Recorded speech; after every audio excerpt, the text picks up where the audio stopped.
prangosën 7 të dyshuarit e grupit të Drenicës. PDK e Ferizajt thot se opozita po bllokon të mirat për qytetarët dhe komunën. U arrestua një nëpunëse e gjykatës së Ferizajt për rishfet.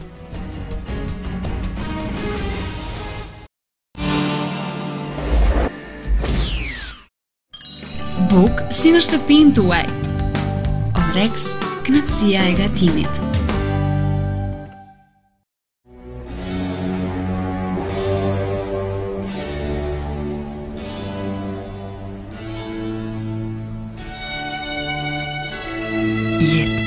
Në çdo pikë të ujit. Uji lubeten.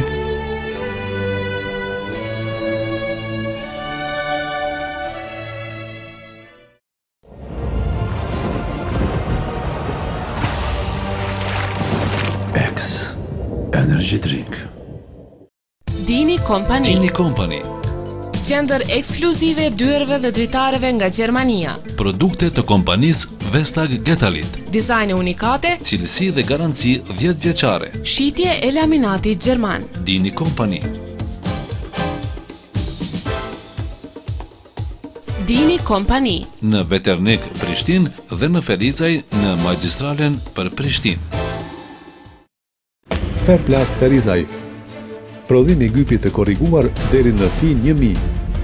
I tubit të ujit deri në fi 630 dhe prodhimi tubit elektrik me fije plastike. Teknologji moderne për prodhim sipas standardeve ISO dhe standardeve europiane. Ferplast, 50 vjet garanci. Misioni Evropian për sundimin e ligjit e EULEX konfirmoi sot arrestimin e 7 ish pjesëtarëve të ushtrisë çlirimtare të Kosovës në ndyshimin për krime lufte.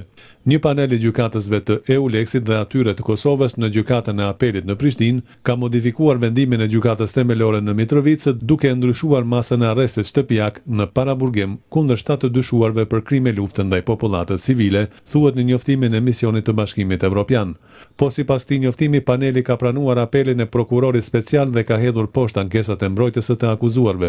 Arsyeja kryesore e caktimit të paraburgimit është rreziku për pengimin e procedurës penale duke ndikuar në dëshmitar, thuhet në njoftim. Policia e Kosovës dhe ajo e EULEX-it kanë arrestuar 7 ish pjesëtar të UÇK-s mbrëmë vonë. Sami Lushtaku, Sulejman Selimi, Sahit Jashari, Jahir Demaku, Zeqir Demaku, Hysni Thaçi dhe Avni Zabeli ndodheshin në arrest shtëpiak qysh prej një jave me vendimin e gjykatës së apelit. 3 burra hynë sot në grevurie përballë burgut të Prishtinës për të shprehur indinjatën për arrestimin e ish-komandantëve të ushtrisë çlirimtare të Kosovës.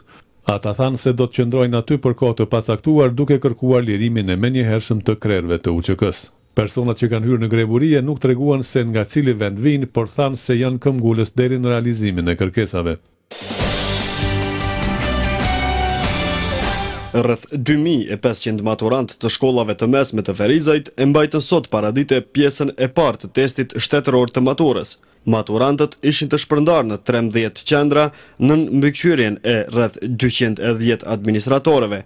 Sipas zyrtarëve komunal, ky test ishte më i mirë ndër vite për nga forma e organizimit. Pothuajse në të gjitha qendrat, administratorët, komisionerët, testet dhe nxënësit janë paraqitur me kohë, përveç në shkollën e mesme të mjekësisë.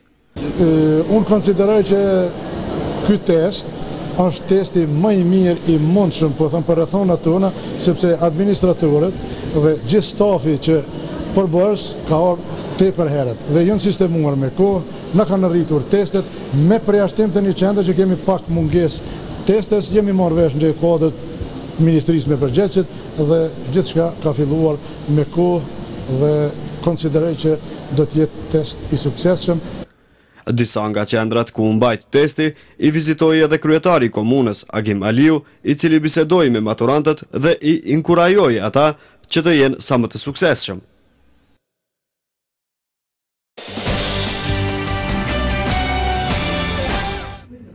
Në kampin Bon Still afër Ferizajt sot u bë ndrimi komandës së grupit luftues shumë kombësh lindje. Komandanti deri tanishëm kolonel Uamon Story u zëvendësua me kolonelin David Woods.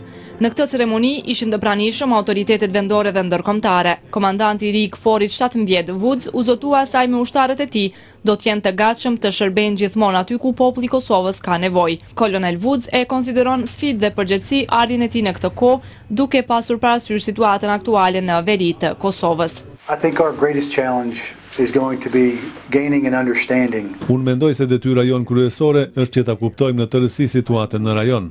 Unë jam i ri këtu dhe kam shumë për të mësuar. Ushtarët tanë me padurim presin që të inkuadrohen në këtë ngjarje, të bashkëpunojnë me popullatën dhe të ecin përpara.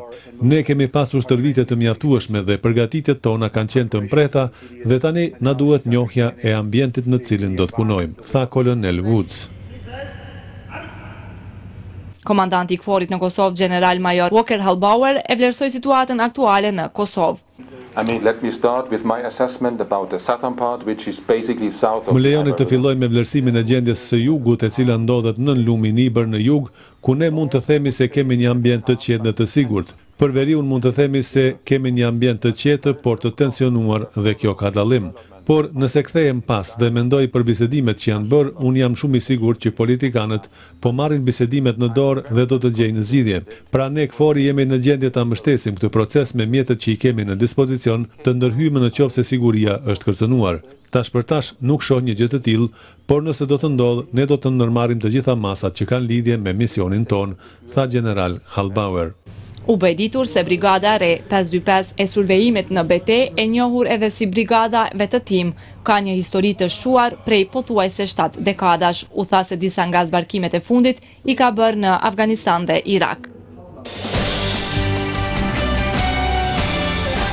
Dega e Partisë Demokratike në Ferizaj akuzoi sot degën e LDK-s për politikë bojkotuese në kuvendin komunal, ndërsa Komitetin për Politikë dhe Financa e quan mekanizëm bllokues. Këshilltarja e PDK-s në kuvendin e Ferizajt, Hajrije Nebiu, tha se LDK me bojkotin e saj për ta ndryshuar statutin e komunës nuk e ka dëmtuar PDK-n, por qytetarët. Sipas kuvendares Nebiu, kundërshtimet e kreut të grupit të këshilltarëve të LDK-s ishin pa vend dhe të pa kuptueshme. Vetë shefi i grupit parlamentar, gjatë një diskutimi që kanë kërkuar shefat e grupit parlamentar, kur është pyet se për çfarë nene bëhet fjalë, për çfarë nene janë diskutabile, apo çfarë ndryshimi kërkonin nene, është përgjigj se nuk e di. Kështu ka qenë, domethënë, atë ngjarje që kanë ndodhur po adet. Partia Demokratike e konsiderojmë, dega në Ferizaj, konsiderojmë se ky bojkot që ka ndodhur adet po nga ana LDK-s nuk ka qenë ndaj Partisë Demokratike, po thjesht ka qenë ndaj qytetarëve. E sekretari i degës së PDK-s në Ferizaj, Gazmend Bytyqi, tha se Komiteti për Politikë dhe Financa, me bllokimet që po i bën, po i dëmton rënd qytetarët. Bytyqi përmendi rastin e fundit, kur KPF nuk e kaloi projektin për ta rregulluar kanalizimin në rrugën Nermin Vlora. Ne mendojmë që Komiteti për Politikë dhe Financa nuk është duke kry funksionin e vet ashtu siç e ka edhe me statutin e komunës dhe ligjin për veçëvisi lokale. Prandaj, ky komitet është duke luajtur rolin më shumë bllokues se sa mekanizëm i cili do të jetë në favor të gjithë qytetarëve të komunës së Ferizajt. Gjatë konferencës u tha se në komunën e Ferizajt nuk po gjendet gjuhë e përbashkët, jo vetëm pozit-opozit për çështje me interes për banorët, por nuk po funksionon as raporti mes ekzekutivit dhe legjislativit, gjithsesi mes kryetarit të komunës dhe kryesuesit të kuvendit.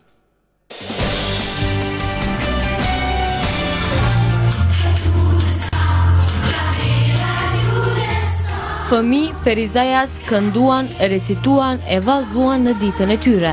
Grupi i fëmijëve Xizëllonjat, fëmijët e gëzuar e tjerë, performuan para prindërve dhe shikuesve në teatrin e qytetit në Ferizaj. Me këtë rast, ata u shprehën shumë të gëzuar dhe kërkuan që të drejtat e tyre të respektohen nga të rriturit. Mua do të thotë shumë gjëra, sepse sot shumë u kënaqa me performancën time në skenë, dhe si çdo fëmijë tjetër edhe unë kam dëshirë që çdo ditë të jetë dita jonë, sepse kemi edhe ne fëmijët kemi të drejtat e tona. Në qershori për mua, për gjithë tjerët është dita fëmijëve. Kjo ditë është shumë e rëndësishme, sepse të gjithë fëmijët e presin në këtë ditë me padurim. Në këtë ditë mbahen manifestime të ndryshme, si valle, por edhe dhe gjërat të tjera. Dita e 1 qershorit për mua është një ditë gëzimi, është dita e fëmijëve. Për ditën e qershorit bëhen shumë manifestime të ndryshme dhe ne sot me grupin tim do të vallëzojmë. Edhe rjeti i supermarketeve Elkos me rastin e ditës ndërkombëtare të fëmijëve organizoi gara të ndryshme për fëmijë, si recitim, vallëzim e gara në sport. Fëmijët e shkollave të ndryshme të Ferizajt garuan me njëri tjetrin në këtë ditë. Përse si çdo vit tjetër, tashmë traditë këtë punë, ka organizuar gara të ndryshme për fëmijë. Numri i shkollave pjesëmarrëse profesionalisht është aty 20 shkolla. Dhuratat do të jenë të shumta për fëmijë. Shpërndarja e tyre do të bëhet nëpërmjet maskotave, kështu më radhë. Elkos Group shpërndau dhurata të ndryshme për fituesit e garës. Policia bëri të ditur se ka arrestuar një nëpunëse të gjykatës komunale për kundërvajtje në Ferizaj me dyshimin e bazuar për marrje rishfeti derisa ishte në detyrë. Sipas hetimeve të para, dyshohet se nëpunësja, emri së cilës nuk është publikuar, ja ka marrë një qytetari 20 euro për t'ia shlyer një dënim për kundërvajtje. Me urdhër të prokurorit, e dyshuar është dërguar në mbajtje. Po dje, policia ka arrestuar në Ferizaj një serb me dyshimin se kishte lidhur një kontratë shitblerjeje me një serb tjetër në vlerë 70.000 euro, por shumën e kishte transferuar në xhirologarinë e vet. Pas ndërhyrjes, kontrata është anuluar dhe është kthyer prona në gjendjen e mëparshme. Me urdhër të prokurorit, i dyshuari është liruar në procedurë të rregullt. Filloi manifestimi kulturor Ditët e Kulturës 2013 në Ferizaj. Përgjegjësit e kulturës bëjnë të ditur se gjatë ditëve në vijim në teatrin e qytetit Adrian Abdullah dhe në qendrën e kulturës do të shfaqen programe të larmishme kulturore. Për dallim për vitin kalum, kemi kondenzuar, kemi vënë më pak ditë, edhe ditën e çlirimit e kemi konsideruar si ditë veçantë, jashtë ditëve të kulturës, sepse konsiderojmë që është një ditë pak më nacionale dhe më veçantë nga të tjerat. Po edhe këtij programi kemi bën një përmbledhje të larmishme të programeve, siç po shihni, sa diç kemi filluar me ditën e parë, ditën ndërkombëtare të fëmijëve, një koncert të larmishëm të muzikave të ndryshme për fëmijë kryesisht. Pastaj do të vazhdojmë me ditëve të tjera, vazhdojmë me shfaqje, me koncerte, me balet, me aktivitete ndryshme kulturore natyrore të ndryshme. Në kuadër të ditëve të kulturës, nesër do të ketë shfaqje për fëmijë nga teatri Xizëllonjat. Ditën e hënë, fëmijët me aftësi të kufizuara do të shfaqin koncert, ndërsa do të ketë edhe aktivitete të rinjeve. Të martën bëhet promovimi i një libri nga klubi Derada. Për të mërkurën është caktuar mbajtja e një trujeze për trashëgimin kulturore dhe një koncert muzikor, ndërsa të enjtën do të zhvillohet festivali i recitatorëve. Të premtën do të ketë shfaqje teatrore, ndërsa manifestimi Ditët e Kulturës përfundon të shtunën me 8 qershor me një ekspozitë të artëve pamore dhe një mbrëmje muzikore me këngëtarin Veli Sahiti.